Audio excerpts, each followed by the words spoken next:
Welcome to Plain Civics. Thank you for joining us. I'm Joe Ullery. And I'm Bobby Fisher. Our goal is to break down how government works so you can make the government work for you. Before we get started today, we do this every episode, the Fast Five. The Fast Five. Bobby is on the hook today. Here are her questions. Number one, win the lottery or find your soulmate? Well, I had to think about that for a couple minutes, but I decided that at this point in my life, win the lottery, because I thought I had already found my soulmate, and that didn't work out, and I think you can only have one, so I guess I need to win the lottery. Oh, the fun we'll have. Number two, if you could choose, what fictional character would you pick for a friend? Well, there's two that stick out. One is Nancy Drew. Okay. Because I loved my Nancy Drew mysteries, and I always thought it would be fun. The other one is I'm rereading The Count of Monte Cristo. Ooh. And Edmond Dantes, I'm not sure how it's French, so I don't. We don't know French.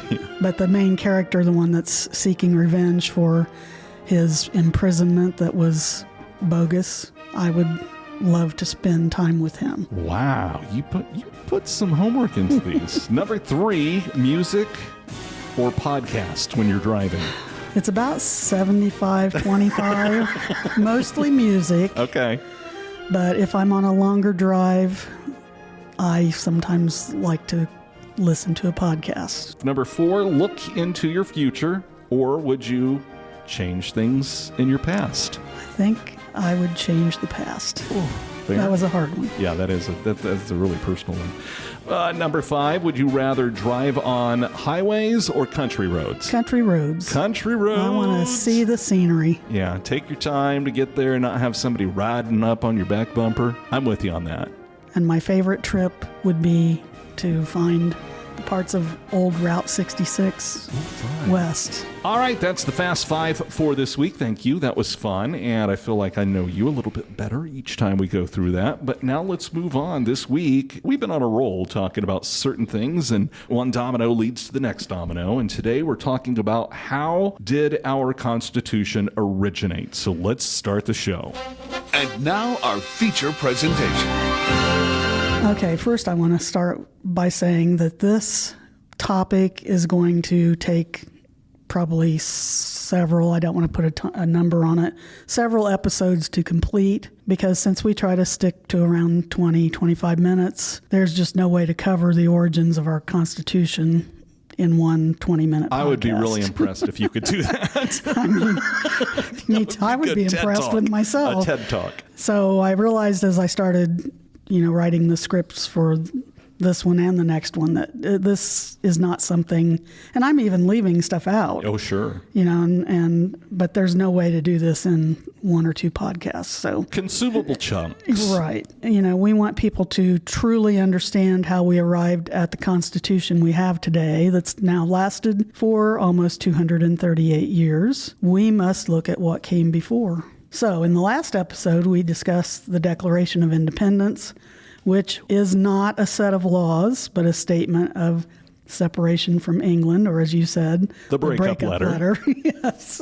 Dear King George. So hopefully we made that clear. It was not laws, but there are some ideas in it that continued to be used by the writers of our Constitution. The colonial leaders recognized the need for laws in and for the former colonies, since they no longer would be under British rule and laws. So before the Declaration was even begun, the Continental Congress had on May 15th, 1776, and remember the Declaration was written in June and finished in July. And so in May of the same year, the Continental Congress issued a statement to the 13 colonies that said, quote, "Adopt such a government as shall, in the opinion of the representatives of the people, best conduce to the safety and happiness of their constituents in particular and America in general." So that's quite a sentence. Can you give me that in a simple? So what they're saying is we're not going to have England or Britain to fall back on anymore, but we recognize the need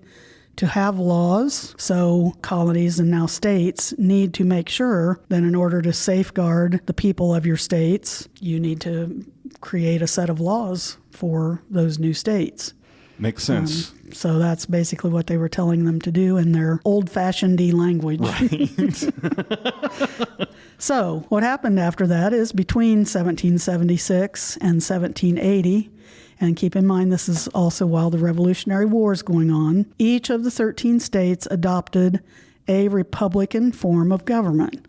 And I want to stop there. Please do, because I want you to remind us of what a Republican form of government is. That means that they created forms of government where the people elect their representatives because they realized that not everybody could participate. Remember, we talked about direct and indirect democracy. So this is a government where people elect their representatives to express their views, the people's views. Notice that I said each of the states were to adopt or did adopt their own forms of government, not the states altogether.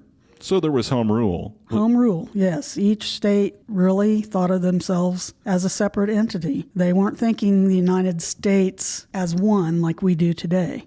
And that's important because we'll come back to that. Yeah. We'll circle back. All of the states' constitutions are really remarkably similar. Several of them had a Bill of Rights and or included the same natural and traditional rights. By natural and traditional rights, we'll get into that more in depth probably in a couple of podcasts from now. But basically, some of the things that were mentioned in the Declaration of Independence, like inalienable rights, and the right of the people, government by the people, those are some of those natural and traditional rights. All of the constitutions of these new states contained the same civil and criminal rights. That's also important as we look down the road at our current constitution and what they're going to create. All of them declared a Republican form of government to secure these rights. So again, where the people elect their representatives, and it's the people who are ruling, basically. And we still do that today. We still do that today. Now, the state governments were not all exactly alike as far as like their structure, but they shared some similarities that we'll see later, also used in our national constitution, and that is our current constitution. All of the states accepted the idea that the legislative branch, that's the lawmaking branch,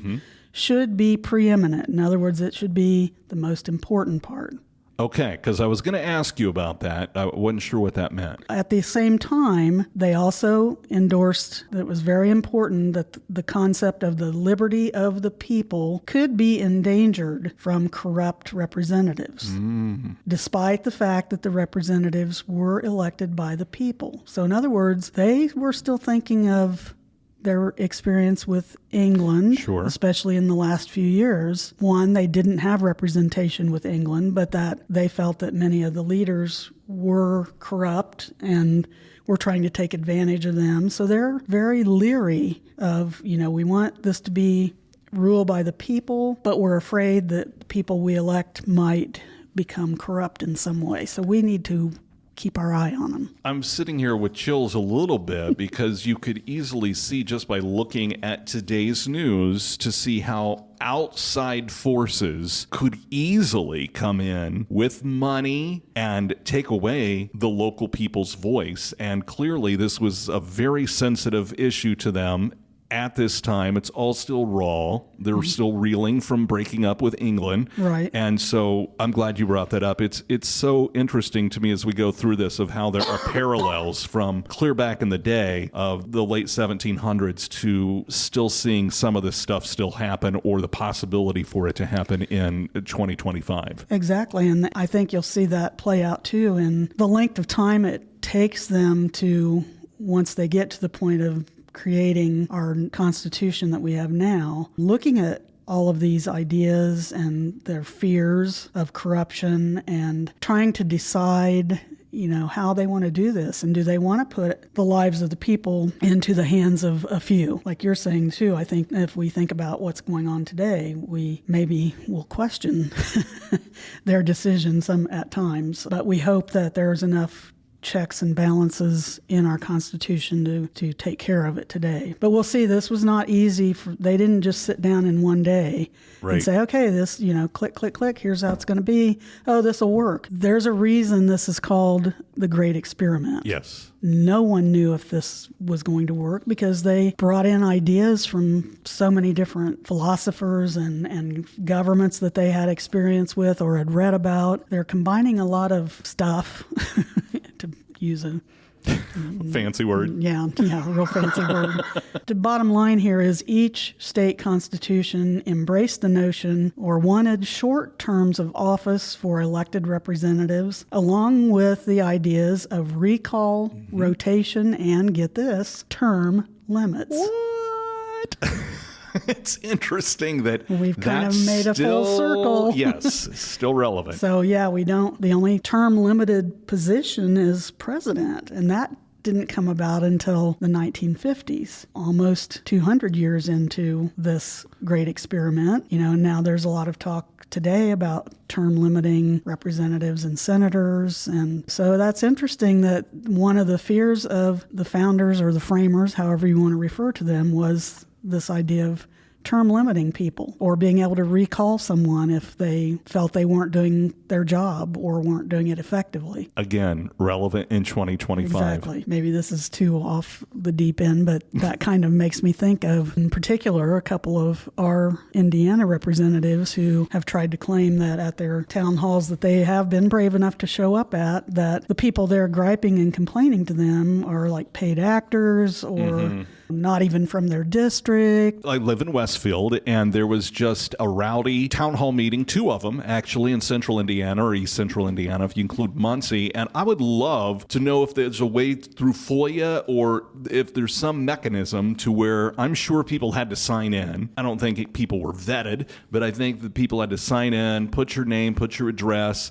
I would love to see those names. I would love to look up to see if they are the people that live in that district so we can quash this theory that these are paid operatives. I can tell you that the one that was held in West Lafayette for Representative Baird last week, who did not show up, that they did, the originator of the town hall, did ask orally to the audience questions like, how many of you live in this district? And there were not people that were coming from somewhere else. They were people that lived in District 4. But they asked several questions about kind of along those lines, and they were not paid actors or people driving from long distances that were outside of District 4. People are getting upset, and it takes a lot to get somebody out of their chair to go to a town hall meeting at 6 o'clock on a Friday night when you could be doing 1,000 other things. People are upset.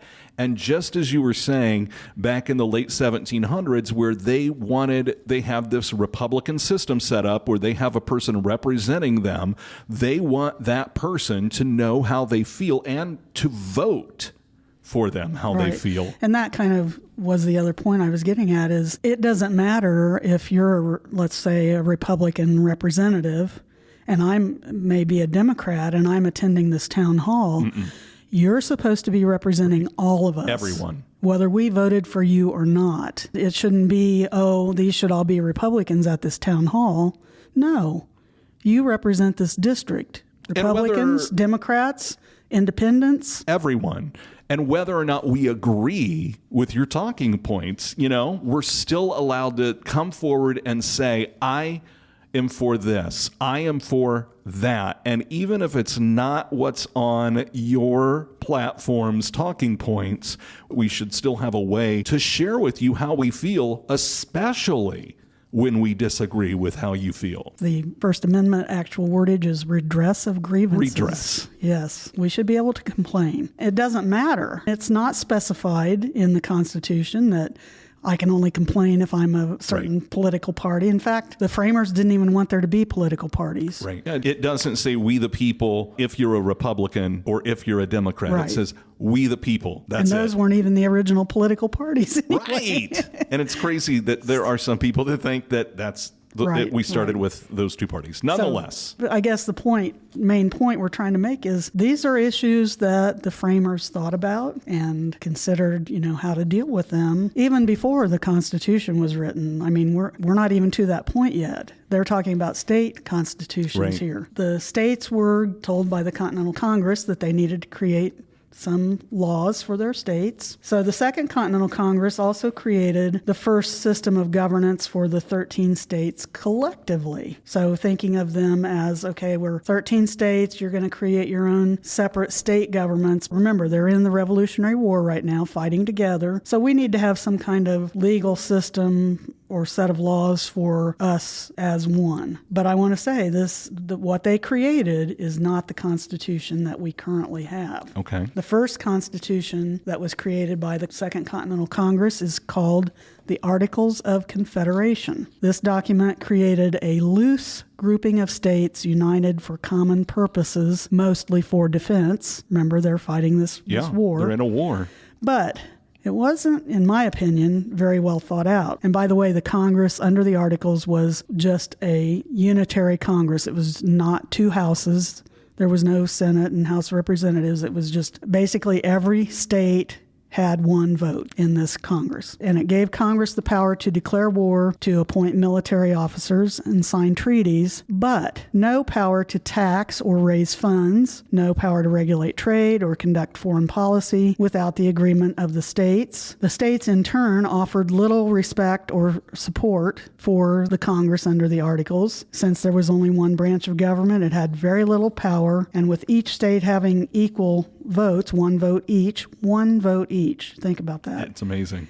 And it took unanimous approval. Oh my gosh. By all 13 states. Did they ever agree on anything? Very little for any amendments to the original agreed upon powers. But this is what they agreed to create at this time. Mm-hmm. Also, just keep in mind, it also took all 13 states to approve the Articles of Confederation Wow. before they were actually considered operational or in effect. And that took almost 5 years. I was going to say that had to have been a process. To get all 13 states to approve. And it didn't happen until the year 1781. Wow. This took almost 5 years and didn't happen until 1781.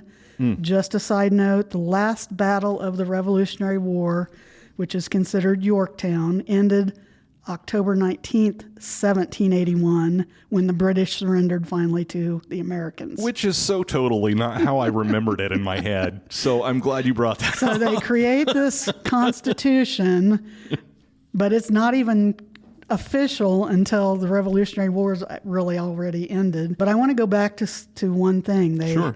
That Congress, not that they used it, but since this wasn't in effect yet, had the power to declare war, but they didn't have taxing power, so they had no money to raise and pay for a military or to pay for supplies or anything. Uniforms, any of that. And so that makes winning the Revolutionary War, in my mind, even more amazing, that these were militias that were run by the states and funded by the states, and some were more effective than others because some of the states or former colonies had more revenue from trade than, say, like the southern colonies in particular were more agricultural. Mm-hmm. But you look at New York and Massachusetts, they had busy ports.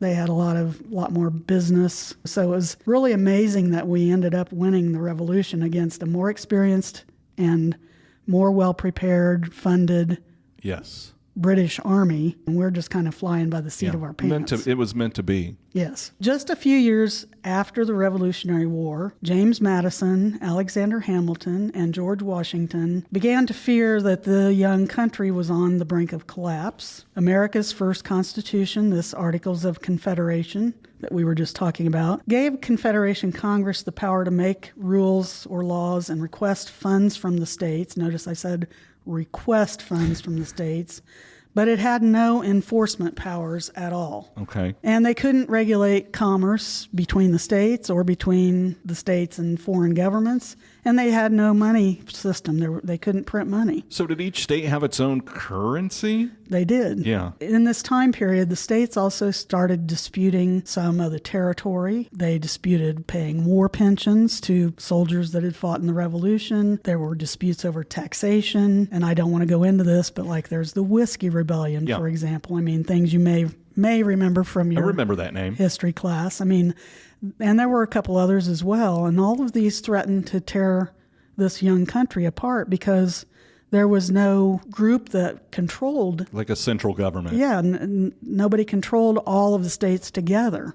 They were, again, just kind of separate governmental entities, basically like 13 little countries. And the states were afraid to give up their individual power and their own self-government to a larger central government because they feared powerful central governments would become corrupt. Again, they're looking back at their experience with England, who had left them alone for a long time, and then suddenly in the mid-1700s decide they want to start taxing them and taking all this money. The farther away you are from the decision makers in distance, the more leery you are of what they're doing. Sort of flashbacks to England. They were so far away from the king, and if there is this central government, and remembering travel time back then, or there were no telephones, you had to write a letter. The farther you were away, I would think the more fearful you would be of corruption or somebody doing something you didn't like. And I think that's correct. And I think, if you look at like the Whiskey Rebellion, a lot of that was because that frontier. You're not going to be exposed. If you lived in one of the bigger cities like Boston or New York, they had newspapers, and you're closer to people, like you're saying, where you're going to hear more about these things and maybe have a better understanding of them than if you're out there far away. So yeah, and this was before UPI and AP and all of the news sources. Right. George Washington, who was a leader, obviously, in the Continental Army, becomes fairly outspoken and afraid that the weak government under the Articles was not enough to foster the idea of what he refers to in one of his writings as the American mind. And I have that in quotes. You do. That had come about during the War for Independence, when we talked about before, many citizens that lived in the 13 states that were former colonies were loyalists and weren't sure they wanted to give up that loyalty to England. But over time and over the fighting of the Revolution and winning, more of this so-called American mind had developed that, we were different than England. And so Washington said, and this is a quote, "We have errors to correct." End of his quote. James Madison spoke out as well. He saw the solution as what he referred to as an extended republic, in which a variety of opinions, passions, and interests would check and balance each other, supported by a governmental framework that endorsed things like separation of powers between the branches of the government. So hopefully some of those terms sound familiar. Absolutely. All of this sounds familiar and relevant today. Right. Alexander Hamilton, another big name of the day, helped convince, along with Madison and Washington, helped convince the Congress to organize what they were calling a Grand Convention of State Delegates to work on revising the Articles of Confederation. We're into, again, the war ends in 1781. It takes until 1783 before the actual formal peace agreement, the Treaty of Paris, is finalized. What we're going to see is, finally, by the summer of 1787, it is agreed upon to call together a convention of state delegates to discuss revising the Articles of Confederation. So in the next episode, we will look at what happens at the Constitutional Convention that convened in the summer of 1787 to revise the Articles. And this comes from an actual written decree from Congress, from the Articles of Confederation Congress, that specifically is to revise the Articles of Confederation. And I emphasize that because we're going to see what happens in the next episode and where they take that revision. A couple random Joe observations. Bobby, number one, George Washington. Wow. What a remarkable mind. What a remarkable leader. And knowing how his story goes down the line, how he knew it was important for him, he could have easily become America's next king. Right. But he knew it was important to step down and let somebody else take the reins. So that's Joe random observation number one that's starting to come into focus here. And another observation as you're listening, hopefully we're in Indiana. That's where we're based for this podcast today. We're in the Logansport, Cass County Public Library in a public space, but I hope when you're hearing some of these names that you've heard over and over and over in your head through the years, Washington, Madison, Hamilton, you're also seeing how they were honored. We have a Hamilton County, we have a Washington County, we have a Madison County, and I kind of thought that was cool to highlight. These are our forefathers, and we still honor them to this very day. And off the top of my head, kind of on that same, people, unless you're from there, probably don't realize, like in Indiana, and I know this is true in some other states, like just to the north of us, we have Pulaski County. Pulaski, yeah. In the northeast corner of our state, we have Steuben County. Yeah. And those are names of, Pulaski was a Polish officer that came and helped the Continental Army in the Revolution. Steuben was a German officer that came and helped train soldiers. And of course, we have the city of Lafayette. I was just thinking that. We need to do a whole episode of locations named after these famous men. I would love that trivia. Sometimes people don't even realize, why'd somebody name this Steuben? Right. Where'd that come from? And, that's true. A lot of those people, we would not probably have won had it not been for some of those people coming and helping out. It's remarkable. And the French and their Navy. I'm thinking about like Versailles, Indiana. Right. Which we pronounce incorrectly, right? I know. It should be Versailles. But we're Indiana. We've got to do an episode just on that. All right. So pop quiz time. Bueller. So last episode's question was, the idea of self-government is in the first 3 words of the Constitution. What are these 3 words? Hopefully everybody got this right. This was an easy one, I think. You let us slide. The 3 words are we the people. We the people. Which are the first words of the Constitution. Yes.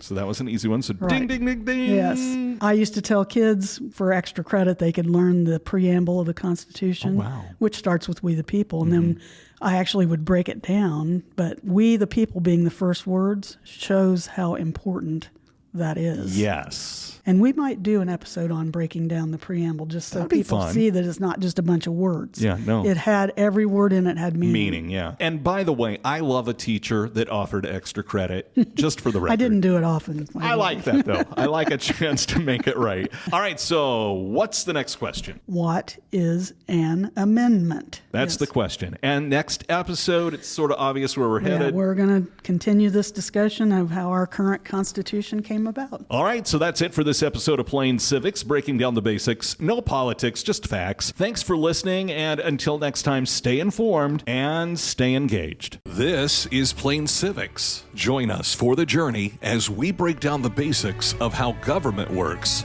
so you can make the government work for you.